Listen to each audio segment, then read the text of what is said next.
আসসালামু আলাইকুম। আজকে আমি ব্যাকহুইট নুডলসটা বাচ্চাদের জন্য কীভাবে রান্না করলাম সেটাই দেখাচ্ছি। তো আমি এখানে নুডলস সেদ্ধ করার জন্য পানি গরম করে নিচ্ছি, আর পেঁয়াজ, টমেটো, কাঁচামরিচ নিয়েছি, সসেস নিয়েছি, আর ভেজিটেবল নিয়েছি বরবটি আর গাজর। তো নর্মাল নুডলস যেভাবে সেদ্ধ করতে হয় সেভাবেই আমি নুডলসটাকে সেদ্ধ করে নিয়েছি। এরপর আমি কড়াইতে তেল দিয়ে পেঁয়াজ আর কাঁচামরিচটা ভেজে নিচ্ছি। তারপর দিয়ে দেবো ভেজিটেবলসটা, যেটা আমি রেখেছিলাম। এখানে আমি গাজর আর বরবটি দিয়েছি, সেটা একটু সটে করে নিচ্ছি। তারপর এতে যোগ করছি সসেসটা একটু সটে করে নেব।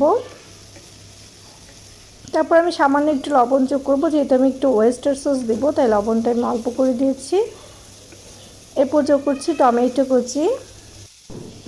কুচিটা দিয়ে ভালো করে একটু নেড়ে চেড়ে দেবো।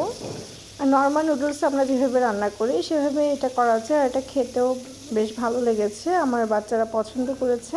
এখানে আমি একটা ডিমও দিয়েছিলাম। সবজিটাকে একটু সাইড করে নিয়ে একটা ডিম এখানে দিয়ে ডিমটাকে আমি সবজির সাথে মিশিয়ে নিলাম। তারপর আমি নুডলসটা সেদ্ধ করে রেখেছিলাম যে সেটা দিয়ে দিলাম, আর নুডলসের থেকে একটু পানি আমি 1 কাপ রেখেছিলাম, সেটা থেকে সামান্য একটু পানি দিয়ে নুডলসটাকে একটু রান্না করে নেব। মানে এটা তো হয়েই গেছে, যেন একদম বেশি ড্রাই না হয়ে যায়, তাই একটু সেদ্ধ করা পানিটা যোগ করেছি, আর হাফ চামচের মতো ওয়েস্টার সস যোগ করেছি। তারপর নেড়ে চেড়ে নামিয়ে নেব। বাস হয়ে গেল ব্যাকহুইট নুডলস। নর্মাল নুডলসের মতো এটা তৈরি করা যাবে, স্বাদটাও নর্মাল নুডলসের মতো। বাচ্চারাও বেশ পছন্দ করেছে, আলহামদুলিল্লাহ।